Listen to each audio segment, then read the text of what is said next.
시청자 여러분 안녕하십니까? VOA 뉴스투데이 시작합니다. 제이크 설리번 백악관 국가안보 보좌관은 북한 문제를 당면한 도전 과제로 지목하면서 중국과의 긴밀한 조율이 중요하다고 밝혔습니다.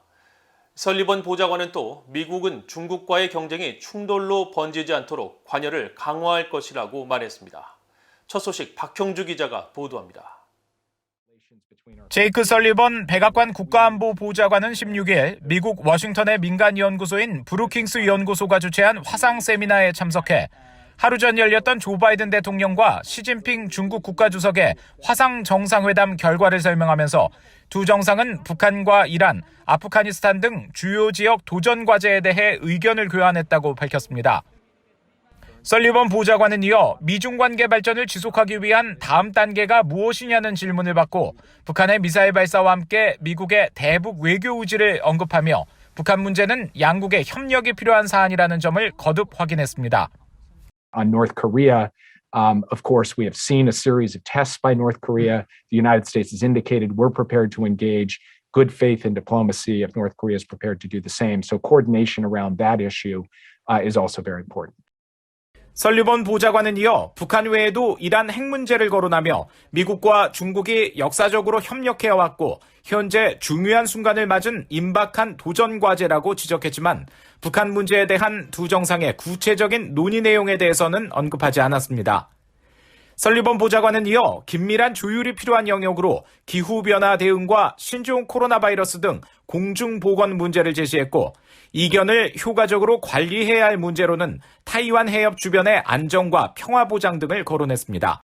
설리번 보좌관은 이처럼 미중 양국 관계에 다양한 범주가 있지만 일관되고 정례적인 상호 소통을 통해 다뤄져야 한다는 공통점이 있다면서 양측 간 충돌을 방지하기 위해 관여를 강화할 것이라고 밝혔습니다.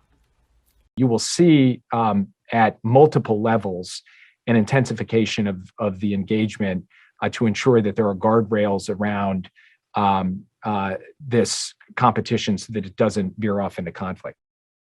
중국의 핵무기와 미사일 증강에 관한 우려에 대해서는 바이든 대통령이 시 주석에게 전략적 안정을 위해 정상과 고위급이 주도하는 대화의 필요성을 제기했고 두 정상이 전략적 안정에 대한 논의를 이어가기로 합의했다고 밝혔습니다. 또 이번 미중 정상회의는 미국이 마음이 같은 동맹 그리고 파트너들과 협력을 강화하는 토대에서 진행됐다면서 특히 바이든 대통령은 한국, 일본과의 동맹을 강화했으며 이 동맹들은 그 어느 때보다 강력하다고 강조했습니다. 한편 백악관은 바이든 대통령이 이번 회담에서 양국 현안과 주요 국제 문제 외에도 신장과 티베트, 홍콩을 비롯한 광범위한 인권 문제와 관련한 중국의 관행에 대해 우려를 제기했다고 밝혔습니다. VOA 뉴스 박형주입니다. 북한 정권의 정보 검열과 감시 활동을 겨냥한 미국 상원의 법안이 2022 회계연도 국방수권법안 수정안으로 제출됐습니다. 미국 의회 공화당의 로 포트먼 상원의원은 15일 오토원비어 북한 검열 감시 법안을 새 국방수권법안 수정안으로 대표 제출하고 민주당의 셰러드 브라운 의원과 크리스 쿤스 의원도 법안에 참여했습니다. 이 법안은 2015년 말 북한 여행 중 강제로 억류됐다가 2017년 6월 혼수 상태로 송환된 뒤 숨진 미국인 대학생 오토 원비어의 이름을 딴 것으로 미국 정부가 북한의 억압적인 정보 환경에 대응할 전략을 마련하고 북한의 인권 탄압에 책임이 있는 자들에게 제재를 부과하도록 하는 내용을 담고 있습니다. 국방수권법안은 의회가 매년 반드시 의결해야 하며 이 법안에 포함된 별도의 법안은 일반 법안과 달리 복잡한 의결 절차를 거치지 않아도 되기 때문에 이견이 없는 경우 연내 의결 가능성이 높은 것으로 예상되어 왔습니다. 미국 유권자 10명 가운데 7명은 미국과 북한의 군사적 충돌 가능성을 우려하고 있으며 중국과의 군사적 충돌을 가장 우려하는 것으로 나타났습니다. 미국의 여론조사 전문기관인 모닝 컨설트가 최근 미국 유권자 1,803명을 대상으로 실시한 설문조사에 따르면 응답자의 42%는 북한과의 군사적 충돌을 매우 우려한다고 답했고 32%는 다소 우려한다고 답해 74%가 북한과의 군사적 충돌 가능성을 걱정하고 있는 것으로 조사됐습니다. 정치적 성향별로는 공화당 지지자의 51%가 미북 간 충돌 가능성을 매우 우려한다고 답했고 민주당 성향의 지지자는 39%만이 같은 답을 한 것으로 나타났습니다. 또 미국 유권자들이 군사적 충돌 가능성을 가장 우려한 나라는 중국으로 10명 중 8명이 중국과의 충돌 가능성을 심각하게 평가했으며 미국과 이란, 미국과 러시아의 군사적 충돌 가능성에 대해 우려한다고 답한 비율은 각각 39%와 34%로 나타났습니다. 북한 당국이 대외 선전 매체를 통해 최근 워싱턴으로 옮긴 대북 정보 유입 단체와 탈북민들을 쓰레기라고 비난하고 미국을 오물장이라고 표현하면서 비판했습니다. 그러나 미국 내 탈북민들은 인간다운 삶을 살게 해준 미국이 진정한 조국이라며 말도 안 되는 주장을 하는 북한 당국에 오히려 측은지심을 느낀다고 말했습니다. 김영권 기자가 미국 내 탈북민들의 반응을 들어봤습니다. 북한의 대외 선전 매체 통일신보는 이번 주 최신호에서 최근 워싱턴으로 본부를 옮긴 한국 내 대북단체 노체인과 탈북민들을 비난했습니다. 이 매체는 노체인과 자유북한운동연합 등 탈북단체들을 향해 쓰레기, 인간추물 등 욕설에 가까운 표현을 하면서 이들은 조국을 배신하고 한국 국민의 비난과 저주의 대상이 돼 미국으로 쫓겨났으며 이들을 받아들이는 미국은 쉬파리 때 모여드는 거대한 오물장이라고 억지 주장을 펼쳤습니다. 북한 15호 요독관리소 수감자 출신인 노체인의 정광일 한국지부장은 최근 VOA에 문재인 정부의 대북전단 금지법 압박으로 활동을 제대로 못해 워싱턴으로 본부를 옮긴 사실을 처음으로 공개했었습니다. 정광일 지부장은 15일 VOA에 북한 매체의 비난이 새삼스럽지 않다며 오히려 김정은의 두려움을 방증하는 것이라고 말했습니다. 우리가 미국으로 옮겨가가지고 북한의 외부 정보를 유입시키는 게 두려운 거예요. 북한 주민들이 깨우쳐지는 게 그게 두려운 거예요. 반정부 세력이 키워지는 거예요. 그게 두려운 거예요. 그래서 지금 이런 발악을 하는 거죠. 북한 인권법에 따라 미국에 정착한 탈북 난민 220명 가운데 지난 2006년 처음으로 입국해 현재 사업을 일군 데보라 최 씨는 북한 당국을 향해 무엇이 진정한 조국의 의미인지 반문해보라고 말했습니다. 북한에 계신 간부 동지들가 여기 와서 지금 15년 살았는데 자유의 나라, 제대로 기본적인 인권이 갖춰진 이 나라에서 열심히 노력해가지고 북에서 뭐 100만 장자면 뭐 저기 하늘나라 얘긴데 저는 여기서 15년 만에 비슷하게 이뤄냈고요. 가족과 함께 미국 중서부에 7년 전 정착한 김마태 씨도 현재 만족스러운 삶을 살고 있다며 북한 간부들에게 누가 과연 죄인인지 따져보라고 말했습니다. 자식한테만은 그런 나라에서 살지 못하게 해주려고 전 필사적으로 나왔습니다. 저한테 $10,000,000 들여가지고 핵무기를 만들고 김일성이 궁전을 만드는 건 제가 아니고 사람들에게 그렇게 싼 가격에 옥수수 죽도 못 먹여서 사람들을 내보낸 거는 제가 아닌지. 미국 중서부에서 꽃 도매업으로 성공적인 삶을 사는 글로리아 씨는 태어난 곳과 인간다운 삶을 사는 곳은 차원이 다르다고 말했습니다.